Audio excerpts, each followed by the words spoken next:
listening to Lined, Teaching with a Twist, a podcast that plays with pedagogy.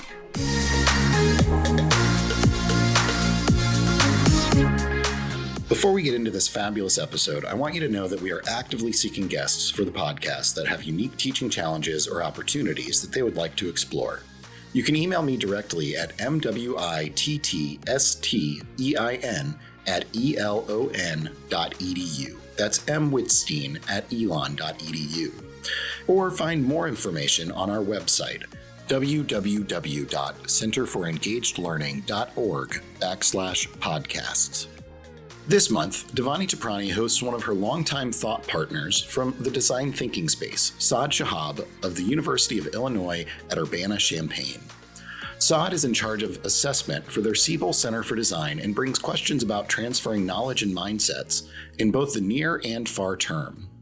Our experts include Sarah Bunnell, director of Elon University's Center for the Advancement of Teaching and Learning, Adam Kanowitz, entrepreneurship and project management major at Elon University and research lead for the Center of Design Thinking, and Dawan Stanford, president of Fluid Hive, a design studio that helps people think and solve like a designer.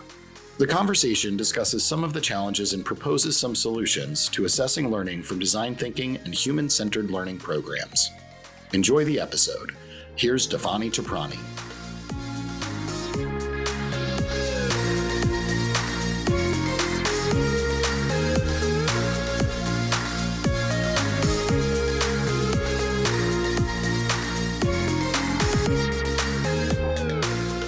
Welcome to the podcast, Saad. We are so excited to have you with us.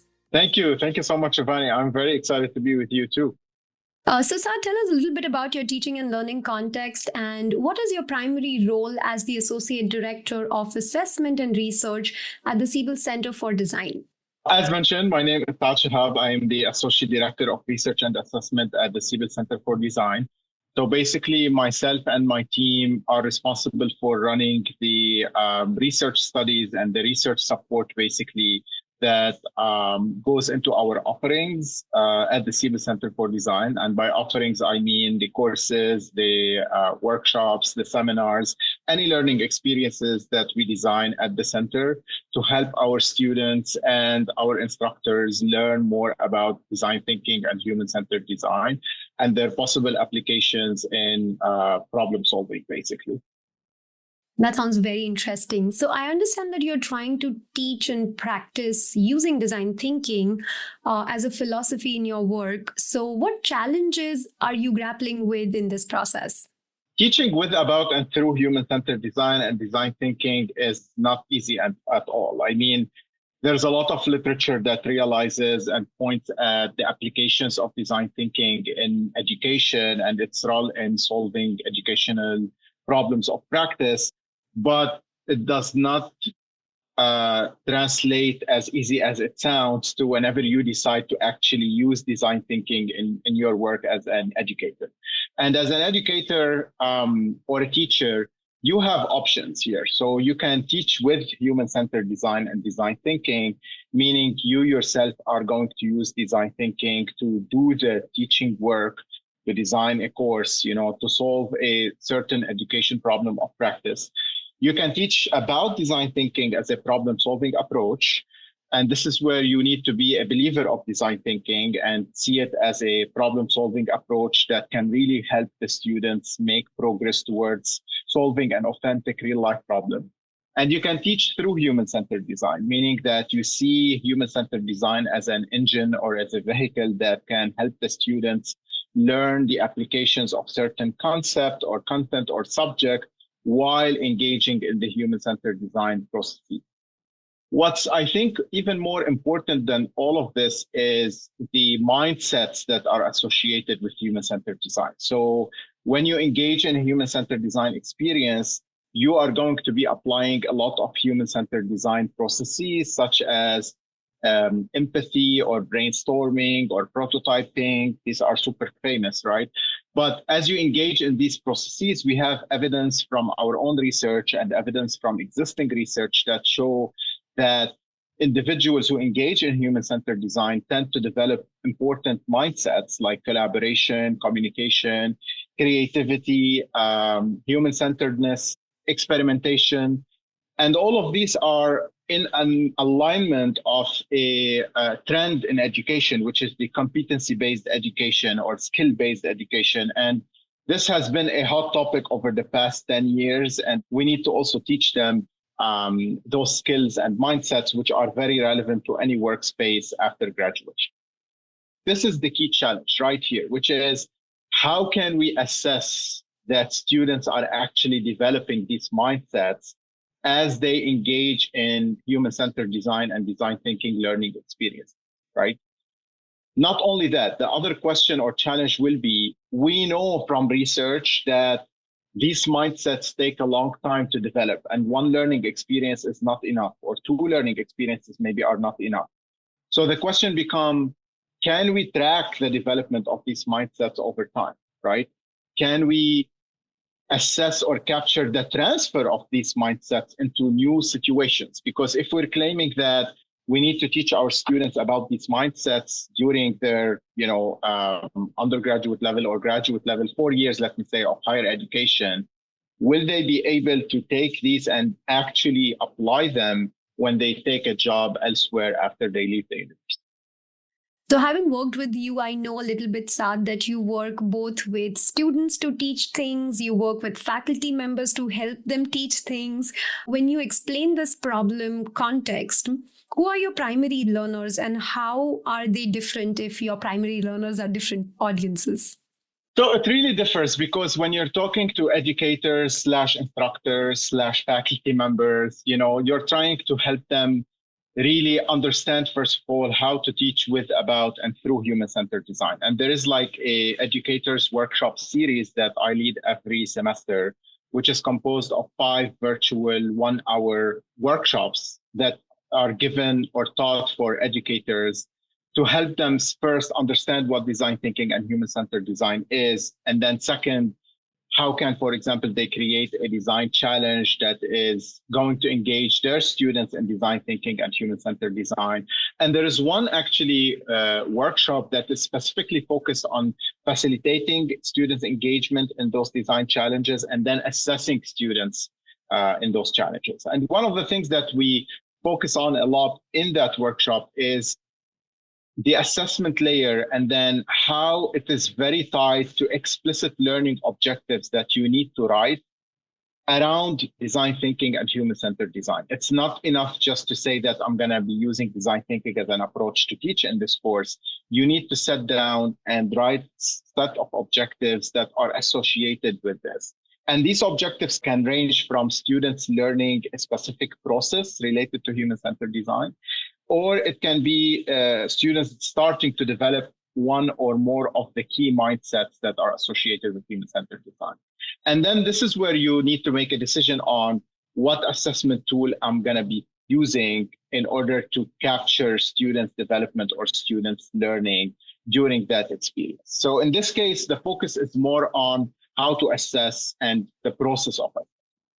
When we prepare, though, or when we teach students about human-centered design, we use some assessment tools ourselves. And given that I come from a research background and I'm a researcher by training, many of the tools that I use sometimes are more on the pre-post survey side of things. Sometimes if I'm very interested in like measuring that near transfer piece, which is, did the students really learn anything from this experience that will allow them to think using these things? And this is where we give usually a performance task at the end and ask students to submit a written document or sometimes a video or any form of artifact that can showcase if they're going to be using any of the learnings into answering this prompt or in that performance task. So that's basically what I do in both teaching domains for the instructors, educators, and for students. What you're doing is very layered and nuanced, Saad. So what I'm thinking is, what kind of assessment has been most successful in capturing learning so far for you? I heard you say pre-post testing. So are there any limitations or barriers that you have encountered while using that kind of assessment? And what is it that you are looking for more in this assessment? from my position as the Associate Director of Research and Assessment, one of the things that I care a lot about is the generation of an impact report. Because at the end of the day, anything that our academic programs team offer to the students in terms of courses or workshops or seminars or anything, right? We need to be at least able to capture the impact of that learning experience on some learning. And as I mentioned, my team kind of like provide the frameworks and the assessment tools and the literature that support any learning experience that our academic program team usually design, develop, and implement. So with that being said, and to be able to capture the impact report, I and my team, I think, came up with a very nice, at least template or structure for pre-post, where we have, of course, a section that allows us to collect some information about the students' demographics, to know a little bit about where they're coming from, their major, all of that stuff. And then there is a layer or a section that ties to some learning outcomes that we believe we can measure or we are interested in measuring at this moment in time. Like, let's say, their understanding of design thinking or human-centered design. This means this section needs actually a question, which is define design thinking, or what do you think design thinking is? What processes do you think design thinking entails, right? And then if, for example, we care about mindset development, this is where we have found in the literature some valid and reliable instruments like Likert scale instruments and things like this that we can include in this section. And then the last section and the third section will be to collect some feedback on the experience itself, because this will help us and help the academic programs team iterate on the experience and make the changes that people are recommending. So with that being said, these three sections that we include in our pre-post tests at least helped us generate an impact report that starts with describing the experience and how it was developed, followed by the results that we get from running pre-post analysis. And that's where your first challenge comes in, which is you need some people to help you do this, number one. Number two, you need the students to complete these. And as you know, surveys are very hard to complete, especially when you send them to students, let's say, after or before the workshop. Even sometimes if you build time for the students to actually do the surveys as part of the learning experience, it's sometimes hard to get it done. And then a challenge also, which is key, is when you sometimes, to be able to really capture the impact on the learning outcome, your open-ended questions are the best bet, because, you know, when students report or self-report, sometimes they report high in the post-test because they want to make you feel good, or they don't want to be like rude, or, you know, they want to make you feel that, oh yeah, it was the best experience in the world. But when you ask them an open-ended question like define design thinking before and after, that's where you are able to capture, oh, are they using more design thinking language or terminology post compared to the pre, etc. But as you know, Dhvani, and I know you are a researcher yourself, this requires coding and manual labor that sometimes take hours. And sometimes there are some offerings here at SCD where more than 150 students are engaged in the learning experience. So how much time is it going to take you to take each one of those responses and analyze it and do a pre-post comparison? So that's a major, definitely, challenge to that. So these are the challenges, I would say, a summary of the challenges that come in that layer of, can we assess or measure first? My answer is yes, but it is challenging in light of the challenges that are reported. The bigger challenges are, can we track those students if they take other experiences? And can we track the development if it's happening per experience and how they are building on the learning over time? So I'm curious to know, for how long are you able to engage with your learners? So are these students who are with you for 4 years, and do you continue to have connections with them so that you can go back and run some assessments? Or is it just that 4 years period of time when they're in school, when you have access to them? So if you're thinking of designing long-term assessment, how long do you have access to these learners?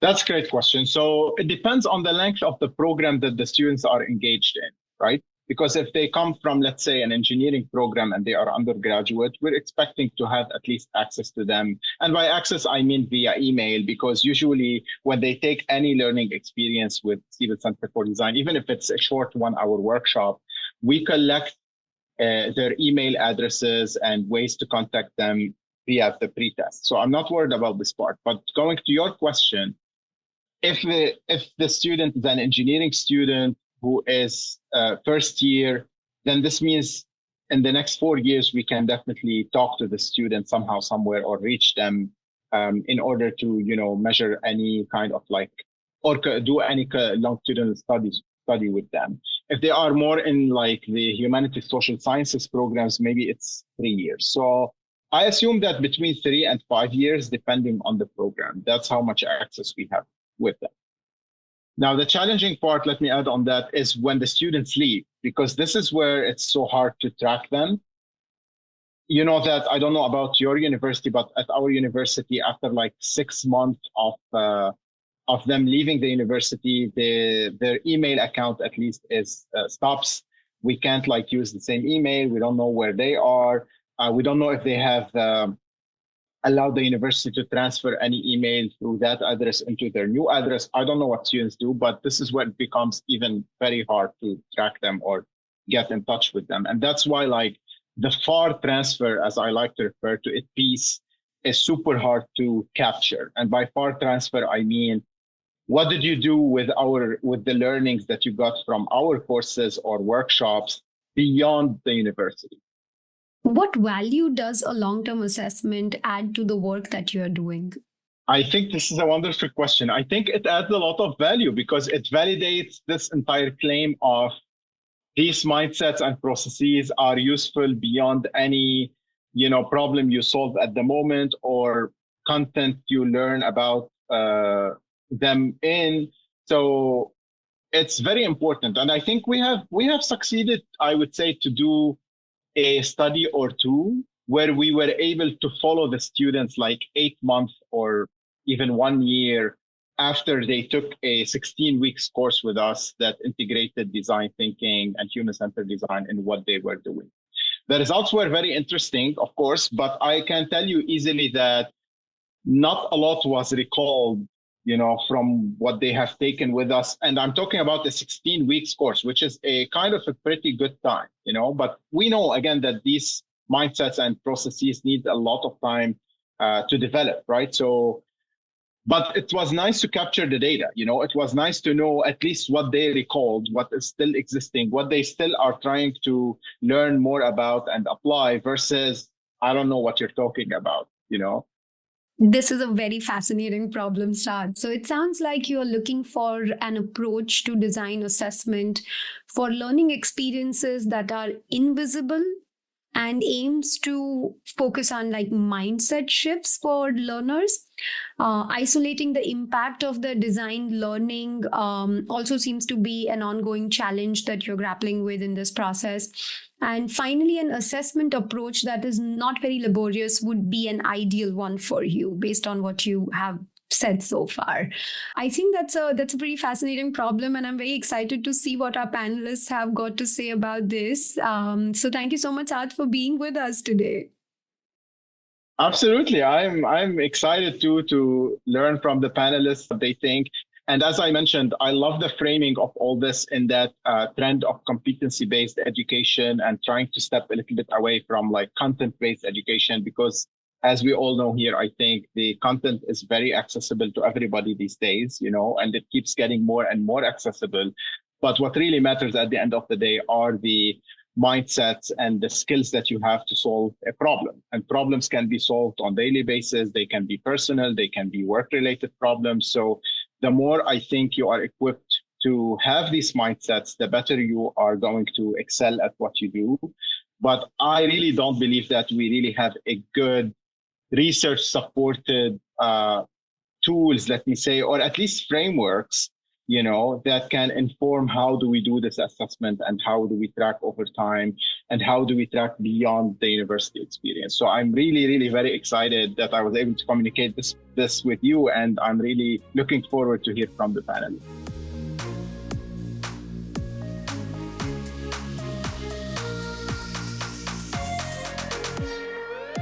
Welcome, panelists. I'm really excited to get this conversation started. Let's go around the room to introduce ourselves to our listeners. And as we do that, think about a time as a learner. What does it look and feel like when you are applying what you have learned in one context to a completely different context? Are you usually aware that you transferred learning between contexts? Hi, listeners. My name is Adam Kanowitz. I am a fourth-year student at Elon University, where I study project management and entrepreneurship/innovation. I work at Elon University's Center for Design Thinking, where I'm in charge of senior leadership, and I also serve as workshop development, where I edit our content and workshops we're giving to students. I would say, as I am moving on out of college, the context in which I apply things is becoming much more common. But I would say that oftentimes it is kind of an unconscious feeling. I think that the application tends to be pretty unconscious. And I do recognize it after the fact or in the middle of the moment. Like I was having a conversation with one of my close friends about just workplace, how can it be better in communicating with leadership? And I realized one of the styles of communication I was talking about was actually something I picked up over the summer through one of my internships. And I said, wow, this is actually a useful tool that I figured was pretty cool when I learned it, but I didn't think that it would be applicable. And I find myself in those situations pretty frequently, I'd say. I really appreciate that, Adam. My name's Sarah Bunnell. I'm the director of the Center for the Advancement of Teaching and Learning at Elon University and an associate professor of psychology. And the question, Dhvani, about what it looks like and feels really important, because there is this affective moment when you have what Adam notes as a realization that transfer has actually happened. Because I think most of the time when that happens, it's quite implicit. We're not aware of the transference occurring. And when we are stretched to make those large leaps of transfer, it often leads to, at least for me, an aha moment of, wow, there was relevance and connection that I could draw on this particular circumstance. I'm thinking of myself as a young learner when I had first learned about geometric principles and ratios. And then we were working in the kitchen and trying to figure out the height that a particular shelf should be based off of a picture. And I could use the ratio of the shelf on the image to calculate where the shelf should be located in the kitchen itself. And I just felt like the most awesome, competent learner in that moment, and so appreciative that I had some skills that I could apply to that situation. Yeah, Sarah, that kind of reminds me of my early days, sort of formally learning about design thinking, human-centered design. My name is Dawan Stanford. I am the president of Fluid Hive, and I also had the wonderful privilege and experience of spending a couple of years at Elon, launching the Center for Design Thinking. And I think back to really when I started I was doing design in terms of building websites and other things, but it was when I started to get into like, oh, wait a minute, what is the literature saying? How are people teaching this and launching my business? And I started to find moments where I couldn't shut off my eyes. I would look at a door and say, oh, wait, that door's been designed poorly. I would see a sticky note on the back of a monitor, not see a sticky note on a monitor. I would see either software that had been designed poorly or a workflow challenge. I found myself asking the questions of design thinking in other contexts when I was just trying to figure things out. And sometimes I would realize I was doing it, and then sometimes people, like someone around me, would be looking like, "What are you doing?" And like, "Oh, yeah, I'm applying this over here, and you weren't expecting that in this context." Wonderful. So let's take that feeling and play with it to brainstorm Saad's problem. Saad is the guest caller for this episode, and he is the Associate Director of Assessment and Research team at the Siebel Center for Design at University of Illinois at Urbana-Champaign. Their center teaches with and about human-centered design, or HCD, to faculty, staff, and students as a problem-solving approach. Research from Saad's work and literature at large has established that HCD can help learners develop skills like communication, collaboration, creativity, and promote growth mindset, which are as important as domain knowledge for learners to succeed in life. Now, although his learners are usually a mix of faculty, staff, and students, he wants to explore this assessment challenge specifically for students, but welcomes ideas, of course, for faculty and staff as well. Given that students learn by engaging with HCD and that learning is very implicit and long-term, Saad wants to uncover ways in which he can assess and track the development of this, what he calls design mindset. He also wants to develop an assessment approach that can track the transference of the skills that students have learned while engaging with HCD in another context. He has so far successfully been using pre and post survey to test for near transference. What I mean by near transference is transference of learning, let's say within a period of a semester or so. And he's also used artifact-based reflection to check for learning, but he wants to push the envelope to dive a little bit deeper. He would love if the assessment is not too laborious to implement and goes beyond students' self-report of learning. So I guess my first question to all of you is how to design an effective assessment to measure long-term transference of learning. So I think one of the biggest challenges that we see with this is, number one, long-term learning. It's the time. Students have a typically limited time that they're at an institution. And oftentimes, if you want to compile more research, you have to go through the IRB process and check in with them. We at the Center for Design Thinking at Elon have run student focus groups for several of our consulting projects, and it's always a big difficulty. So I think establishing a timeline is very, very important. We see often in terms of classes, right, that you're able to do a pre and post survey, but actually following up once they're out of the class can be difficult. I mean, you would then run into barriers of self-selection. Who's going to continue to follow up tends to be the more interested students.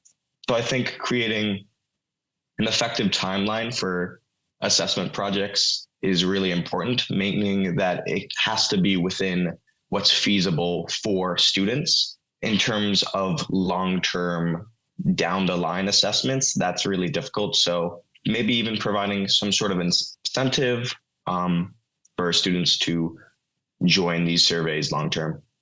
I appreciate those ideas, Adam, in terms of thinking about how do you create conditions of meaningful participation around the survey.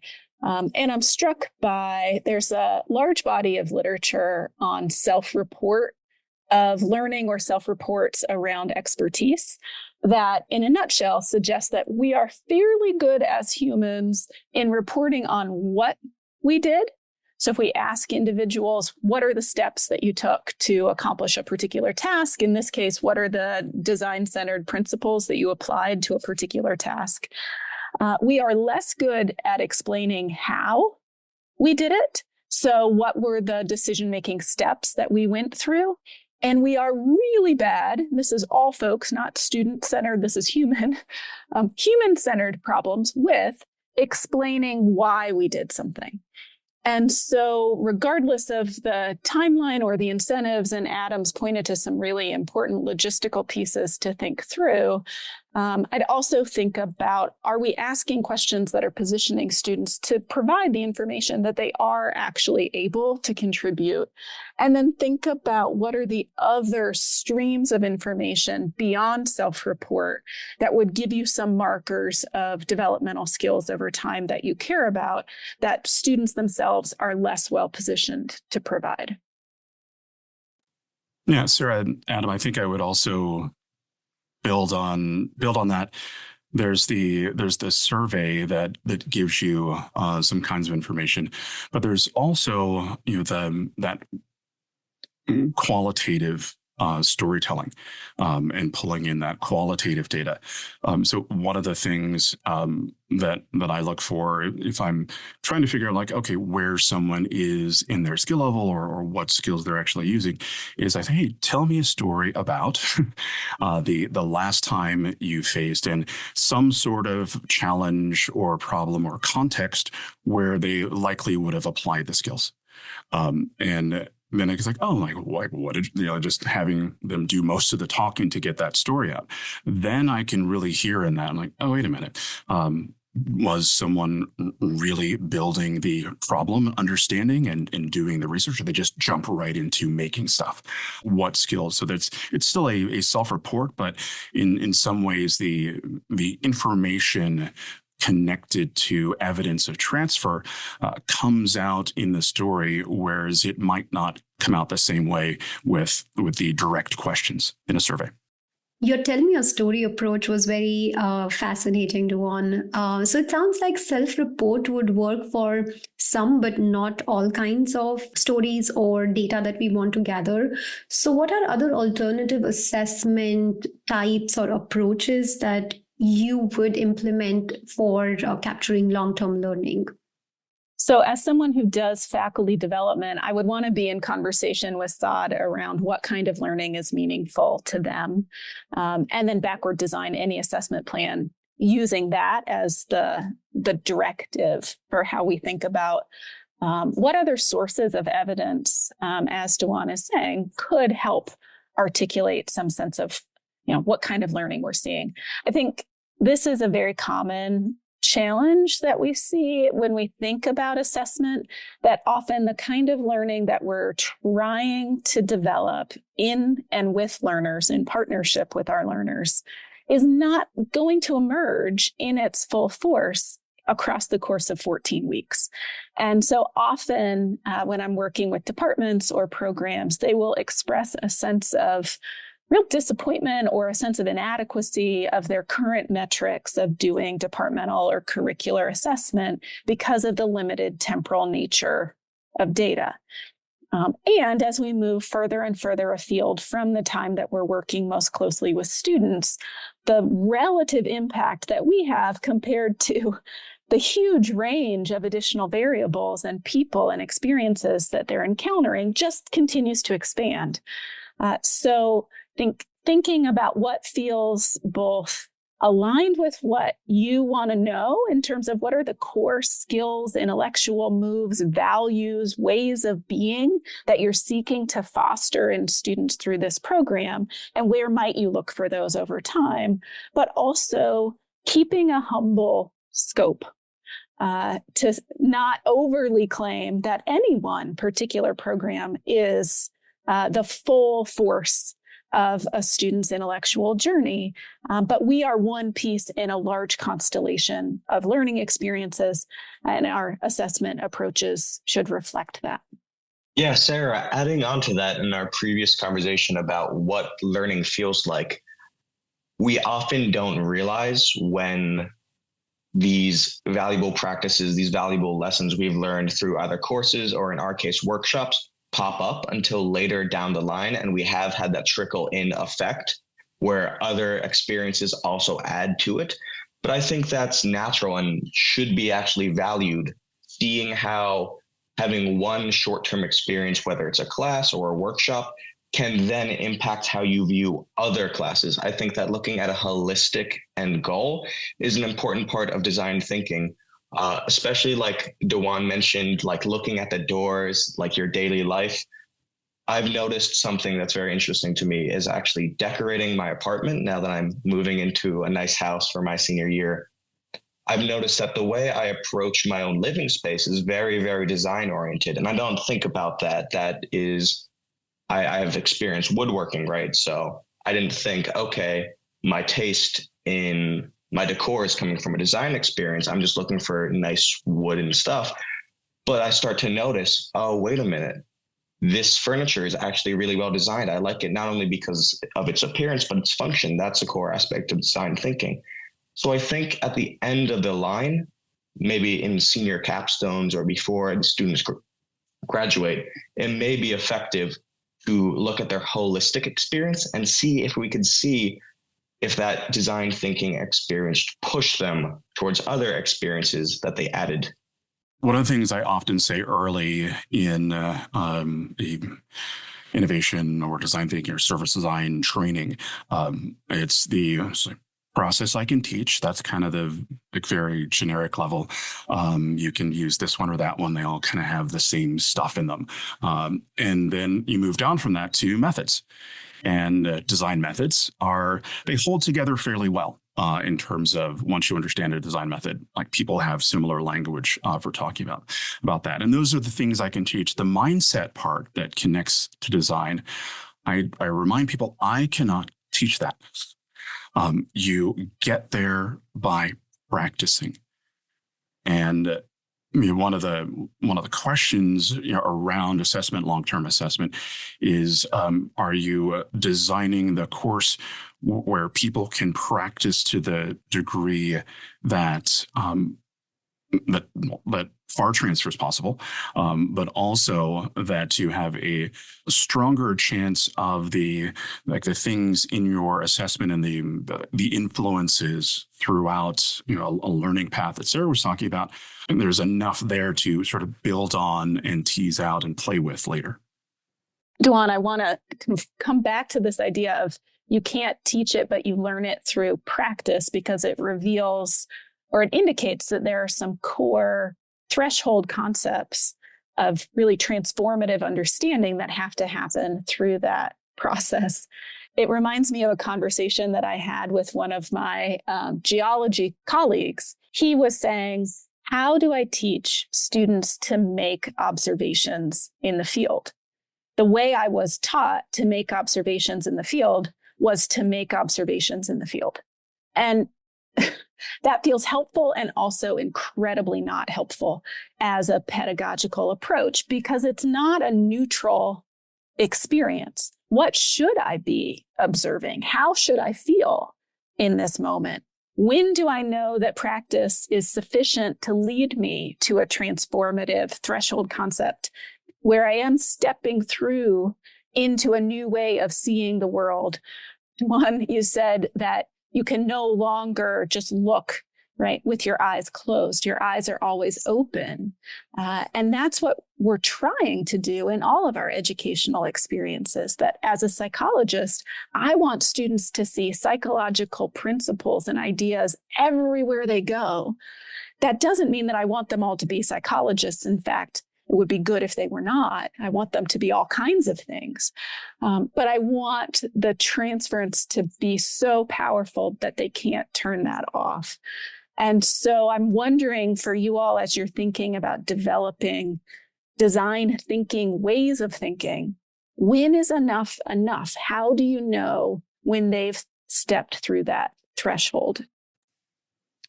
I mean, I can point to some signs. And so often, pretty much everyone who has learned with me eventually gets tired of hearing me ask one question.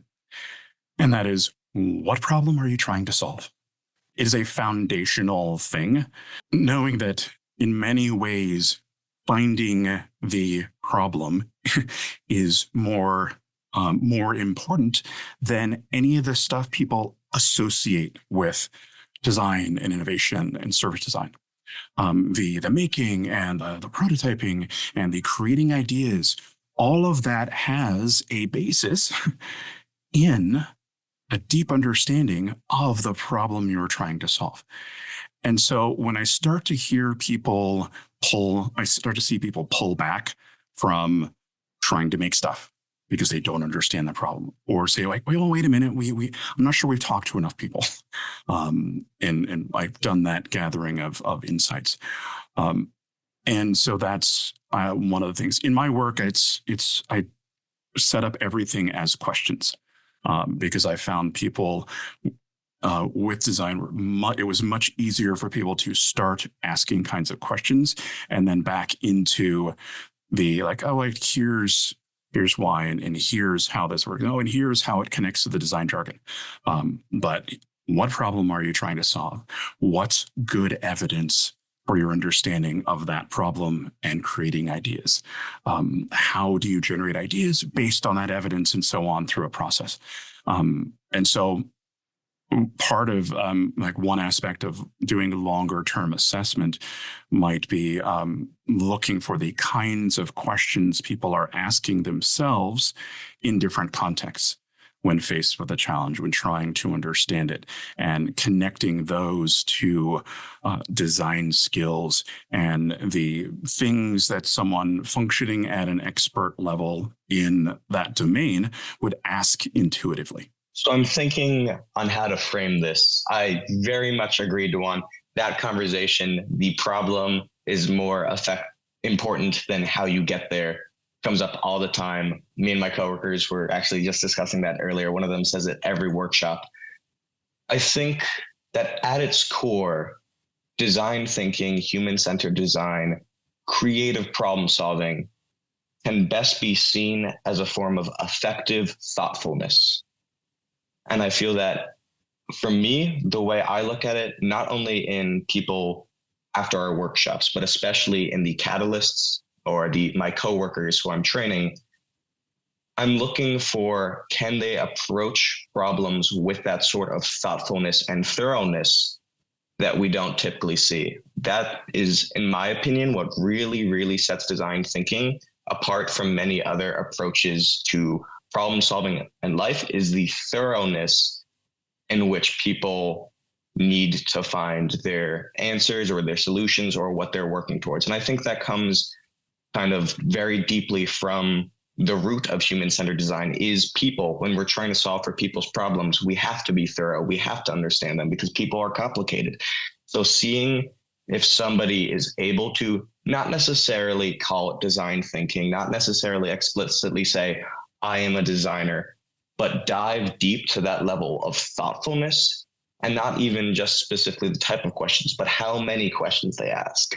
If I see them becoming a thoughtful thinker, that is how I know that design thinking or human-centered design has made a big impact on their future career or where they're going in life or their way of being. Okay, so this was very fascinating. It sounds like there is a lot of reflection and meaning making involved in the process of learning HCD, given how layered and complex this is. So doing reflection is one thing, but assessing reflection has its own challenges, because now you're talking about subjective experiences and it can mean different things to different people. So I wonder, what strategy do you use as a researcher or instructor to assess such subjective experiences whose value is enhanced by its subjectivity?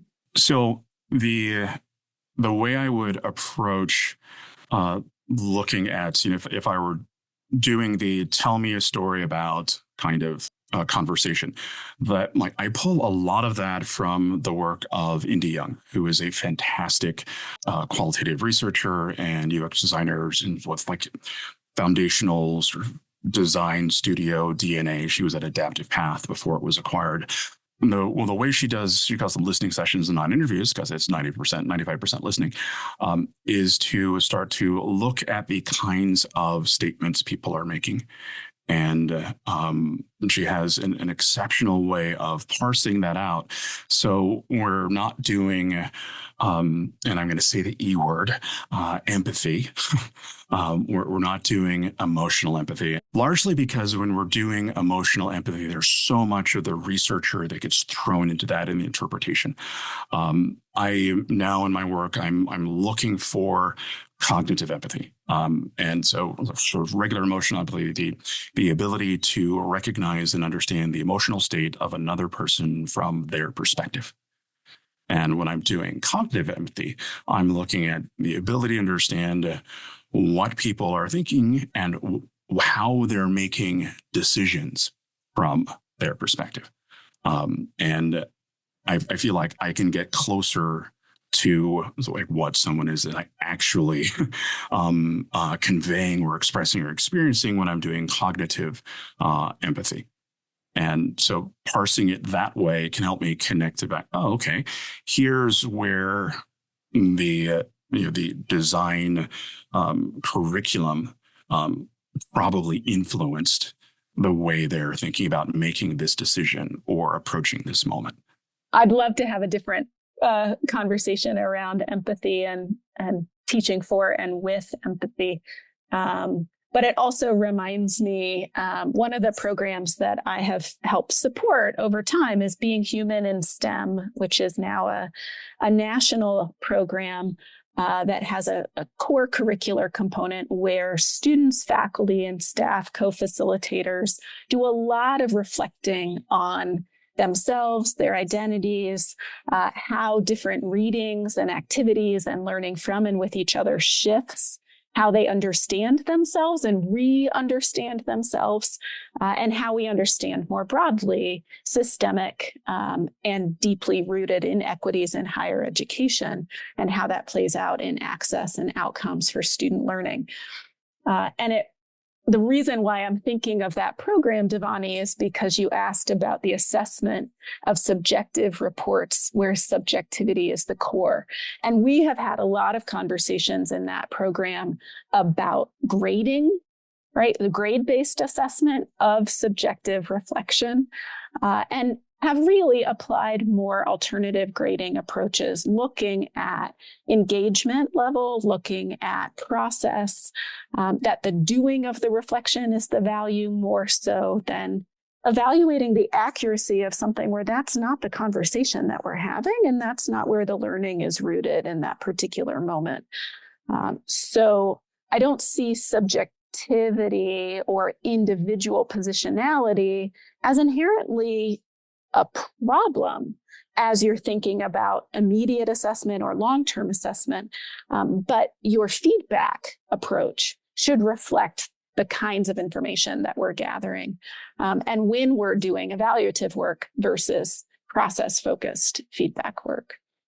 Can I ask one question? Because I'm curious, with Adam in the room as a senior looking into your last year, and we're talking about long-term learning outcomes. How do you think about yourself as a learner finishing up your college pathway with a recognition that so much of what you have learned, you may not even realize all of the ways in which you've learned it or its relevance until way far down the road of your own experience? This is a tough one. I often find myself in the role of a researcher. I often don't think about my own experience. I would say that I try to be very aware and appreciative of the information and the experiences that I get from professors. And a lot of what I find Elon is very valuable in is making those relationships. And I find that oftentimes it's easier to identify, oh, I learned this information or I learned this life lesson through a relationship. But in terms of thinking, how do I recognize things down the line? Because of the knowledge that I'm able to point to at this point in time, I know that I've learned plenty, and I'm able to use a lot of the knowledge. I felt like I've received a good education, but knowing that a lot of the knowledge that I've received has led to more opportunities and will continue to lead more opportunities is exciting. I feel that a lot of people in my generation like to think of themselves as continuous learners, right? Growing up in the information age, we get so much and it's easy to be overwhelmed. So a lot of the time we don't see that stuff down the line. So I would say that it's invigorating and it's reassuring. But again, in terms of thinking, going back to assessment, how do you track that? It's difficult because you need that time to mature. You need those additional experiences that may test you in different ways than school or your own experiences on a college campus have, that cause you to dig deeper and use that knowledge that you may not think was useful or bring it to the surface. This has been going in a lot of interesting ways. So based on what each one of you shared, I want to almost take a U-turn at this point of time. Do you all think long-term assessments and transference of learning is the most effective way to assess learning in an HCD learning context? I mean, I think that human-centered design has a lot of layers to it. People develop their own takeaways from it. And again, that takes time. So it is very valuable to have these kind of long-term assessments. But because again, it's such an abstract concept. There are many, many sub-layers. Creative confidence, for instance, builds. And as people go through their lives and their experiences, the impact of taking a class freshman year may not be seen until senior year or down the line. So I think that it's a huge logistical hurdle to track, but looking at long-term outcomes, looking at 5-10 years, where are you?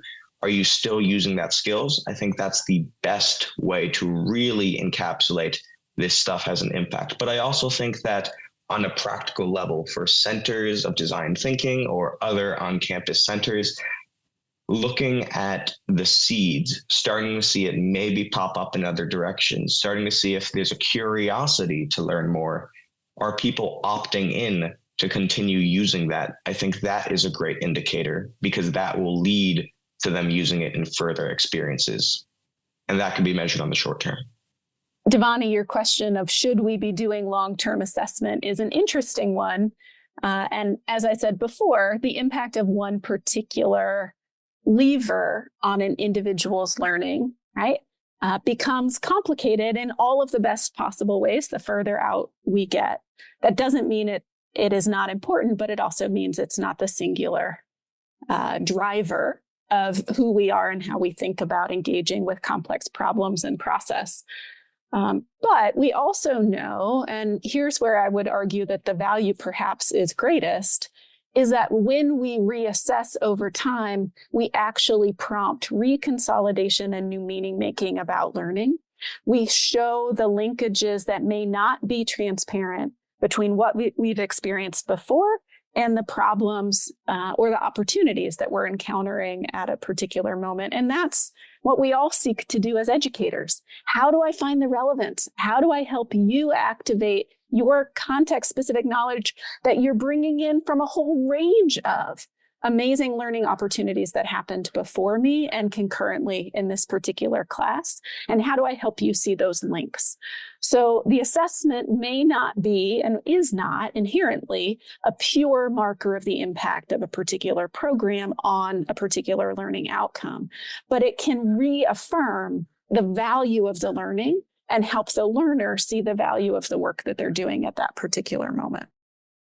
Yeah, Sarah, I was just thinking about the effect of assessing, and and this is, let's skip the form of the assessment for a moment, but having that as a just an ongoing part of the learning, perhaps through extending past graduation, if we're sticking to the university context, as a way of helping learners deeply integrate that knowledge.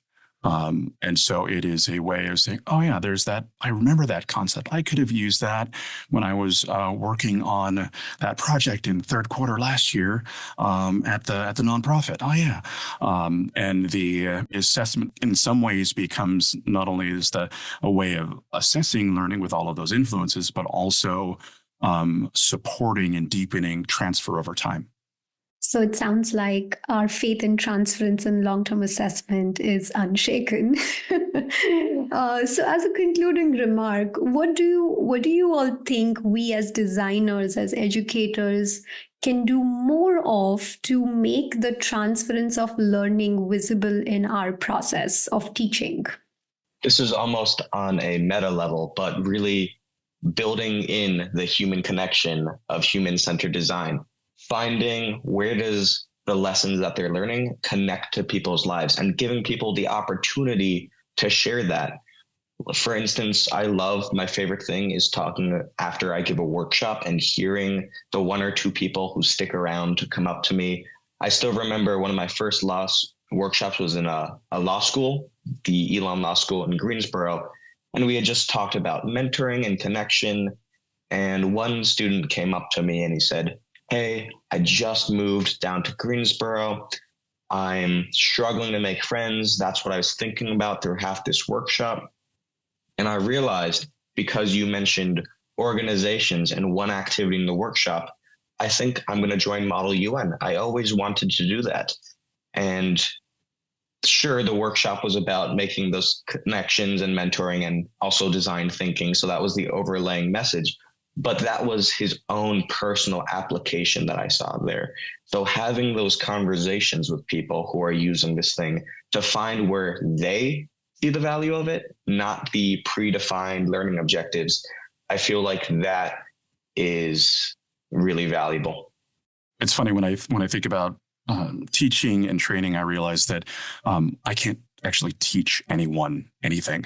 All I can do is create the context for learning, and make sure that I'm helping people with capability and opportunity and motivation to get in there and do the work and make it easy. So I think about learning facilitation. And so one of the things for me in my teaching is thinking about practice. How can I help people see what good practice in a particular domain means? Those are such great answers. So building on what Adam said in terms of how do I build community and help students see their own way of connecting, and then Dawan thinking about how do I create conditions of self-efficacy so that practice feels meaningful and relevant, I would add a third piece, which is to model curiosity ourselves, to always be engaging in this curious learning mindset of how does the things that I care about, the questions that I'm asking, how can those be in conversation beyond my own discipline or my own domain of expertise? So to invite and model that kind of inquiry of transfer, I think can help to create the community and the self-efficacy that my colleagues have spoken about. I feel like we redefined all educational terms that we took for granted in all these episodes. So this feels wonderful because that's exactly what we are here to do. Question things differently, rethink about things. So I love that we talked about humble scope, human connections. I think that's like the soul of HCD work. So thank you all of you. Thank you for your time. Thank you for these great ideas. And I'm excited to share this back with Saad. Wonderful. Thank you. Thank you. Thank you very much.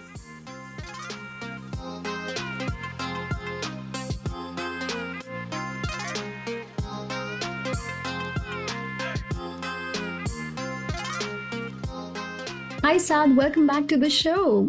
Hey, Dhvani. Thank you so much. I'm very excited to be with you again here today. All right, Saad. So the panel discussion for your challenge was very reflective and full of divergent ideas. We had Sarah Bunnell, the director of Center for the Advancement of Teaching and Learning and associate professor of psychology here at Elon University. We had Adam Kanowitz, who is a student staff at the Center for Design Thinking and Entrepreneurship major at Elon University, and Dawan Stanford, who is the president of Fluid Hive. To begin with, they all unanimously agreed that each one of them has grappled with your problem within the design or assessment world in some shape, size, or form. So find some solace in that. And they found themselves no easy solution. They also agreed about the need for and importance of long-term assessment in the kind of work we do as design educators. Adam, adding his student perspective, validated that many times the connection between the learning moment and its practice are unnoticed by learners. Sometimes these moments are days, months, or years apart. Sarah shared that self-reporting is a good approach to learn about the what in learning, but not so much about the how and why in the learning.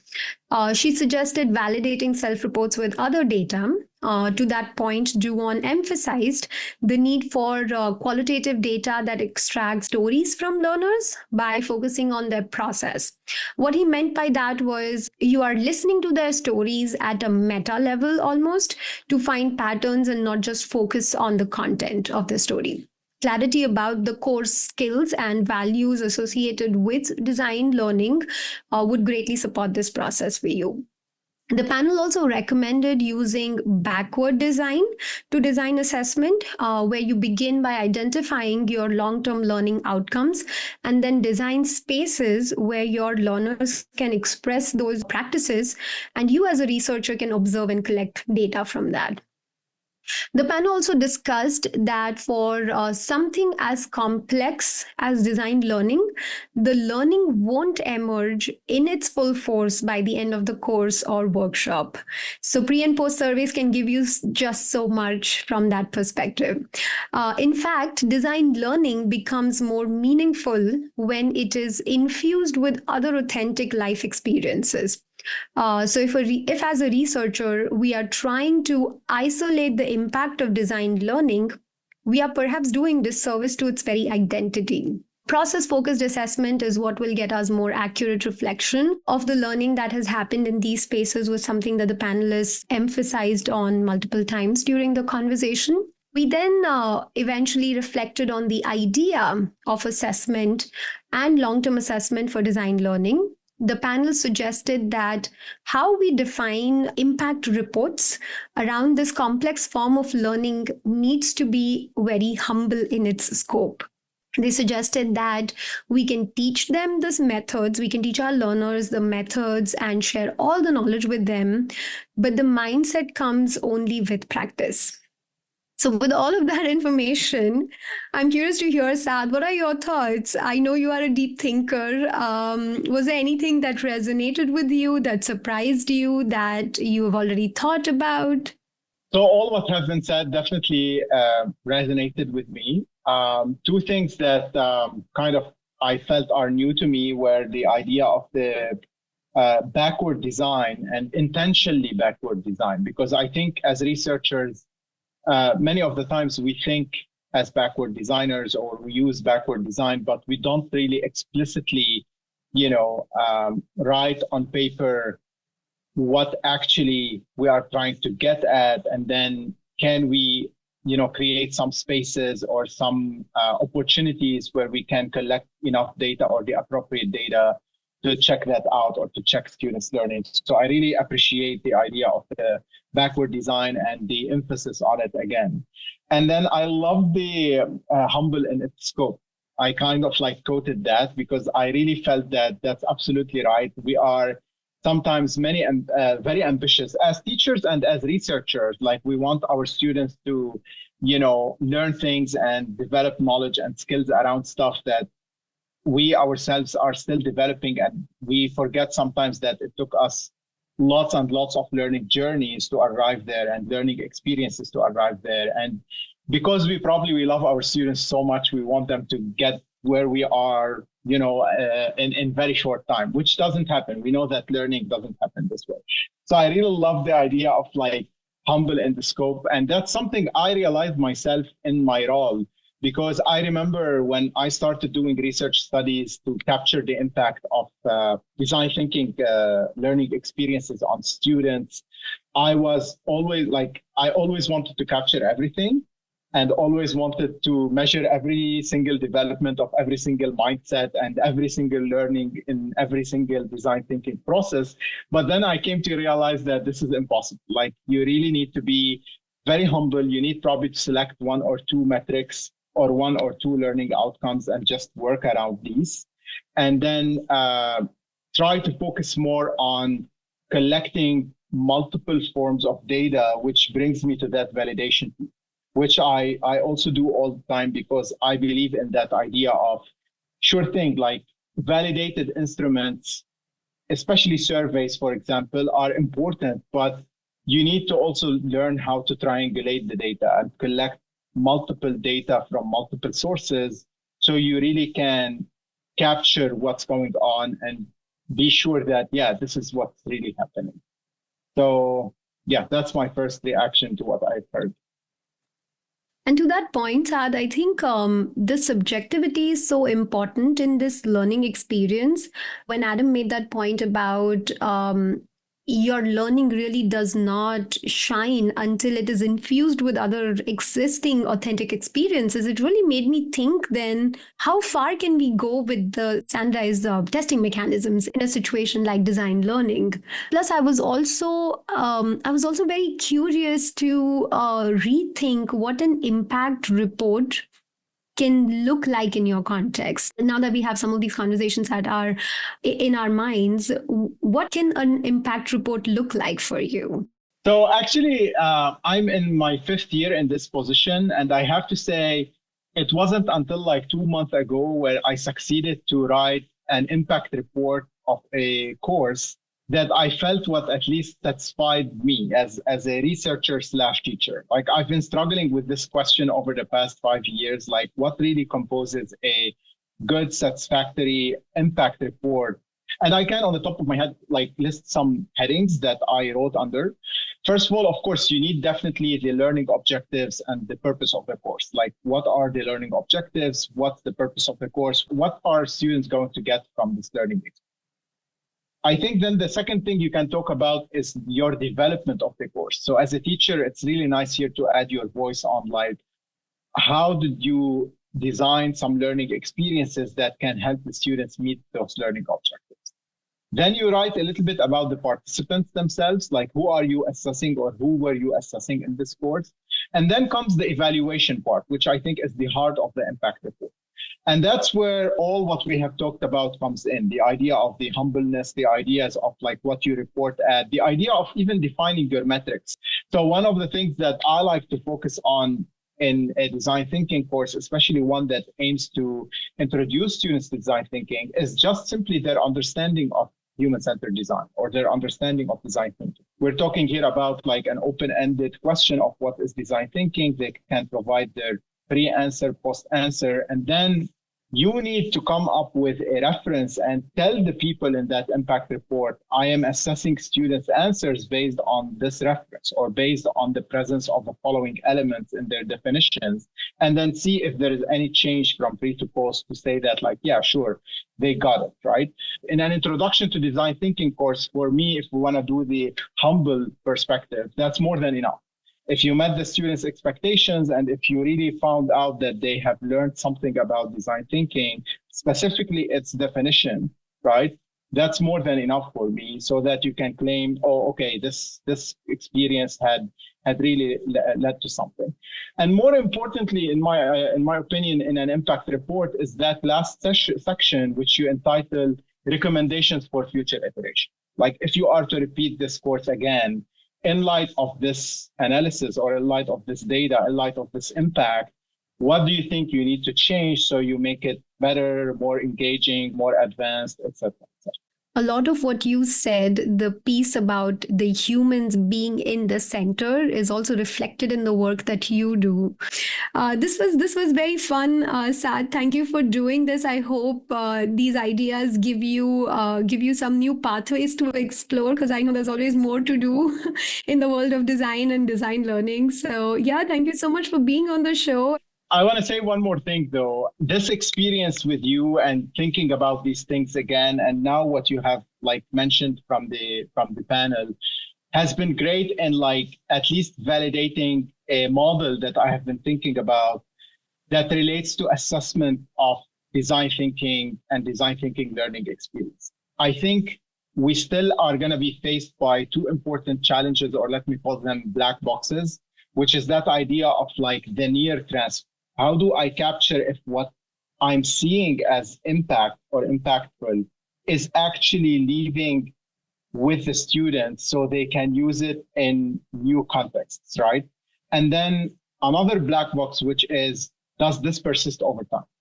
So which is that far transfer piece. So I think whoever is listening to this and thinking about assessment in these domains, use this framework to think about things, and hopefully together we can, come up with solutions and answers to these questions. But thank you and your team for this wonderful opportunity. I highly appreciate it. It was a great learning experience for me. And it's always good to talk to you, Dhvani. You've been a friend since a long time, and I appreciate our friendship and our work together. The feeling is very mutual, Saad. I always get to learn something new about design when I talk to you, so that's always fun. Thank you. Right. Of course. Thank you.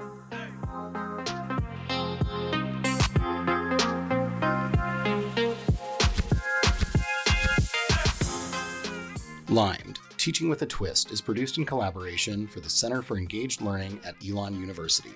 For more information, including show notes and additional engaged learning resources, visit www.centerforengagedlearning.org. Limed, Teaching with a Twist is a creation of Matt Wittstein, Associate Professor of Exercise Science at Elon University. Episodes are developed and hosted by Matt Wittstein and Dhvani Toprani, Assistant Director of Learning Design and Support at Elon University. Olivia Taylor, a class of 2026 Music Production and Recording Arts major, is our summer 2024 intern and serves as a producer and editor for the show. Original music for the show was composed and recorded by Kai Mitchell, an alumni of Elon University. If you enjoyed our podcast, please take a few moments to subscribe, rate, review, and share our show. We aim to bring insightful and relevant content to educators each month, and we would love to hear from you. If you're interested in being a guest on the show, do not hesitate to reach out. Our most updated contact information can be found on the Center for Engaged Learning website. Thanks for listening, and stay zesty.